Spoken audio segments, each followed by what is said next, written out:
Afghanistan, des villageois quittent leur terre pour échapper à la sécheresse. Des femmes à dos d'âne dans la province centrale de Samangan, en Afghanistan. Photo d'illustration. FARSHADUSYAN, AFP. Il n'a pas assez neigé cet hiver, ni assez plu en Afghanistan, où 30% des puits sont secs dans 10 provinces.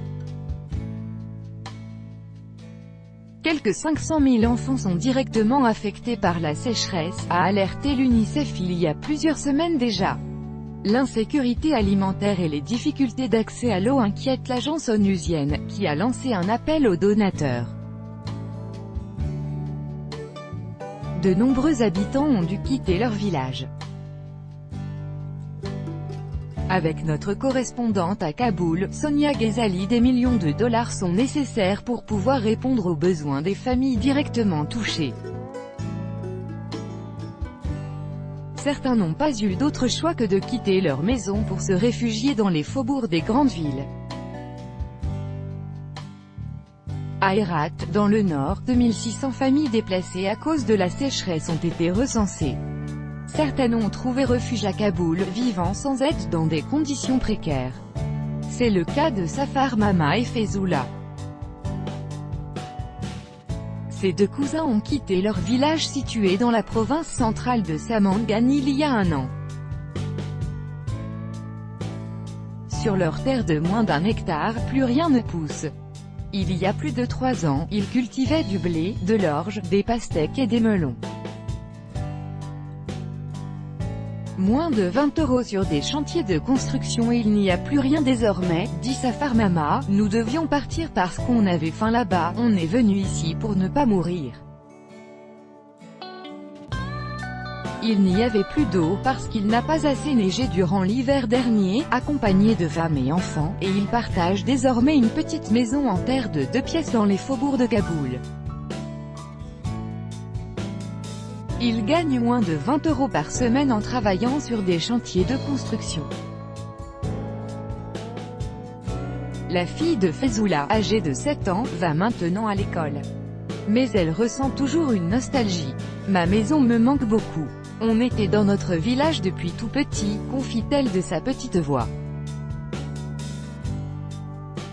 Toutes les familles du village ont fait le même choix. Mon père partait tous les jours avec les moutons et rentrait le soir avec de la nourriture, continue la fille de Faizoula. Après, on a commencé à avoir souvent faim.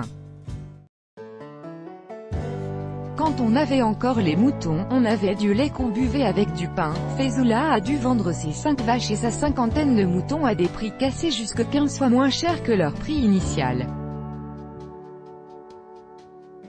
L'eau était très loin de notre maison, et mon père devait aller la chercher avec des ânes. Mais ça ne suffisait pas, il ne leur reste plus rien.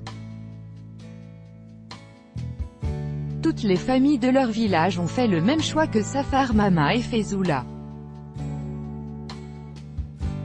Celui de l'exil dans les centres urbains afghans ou chez les voisins iraniens ou pakistanais.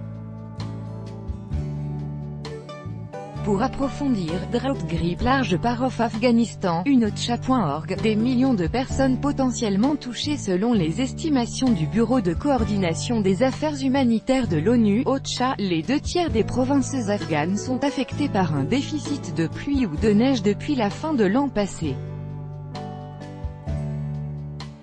Certaines rivières et réserves en eau sont à sec.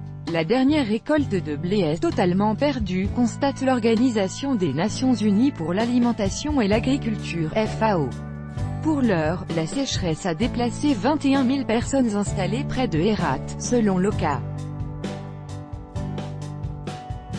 D'ici 6 mois, des millions de personnes pourraient se retrouver en situation de famine sans savoir où elles pourront trouver leur prochain repas, prévient le coordinateur humanitaire de l'ONU en Afghanistan, Toby Lanzer.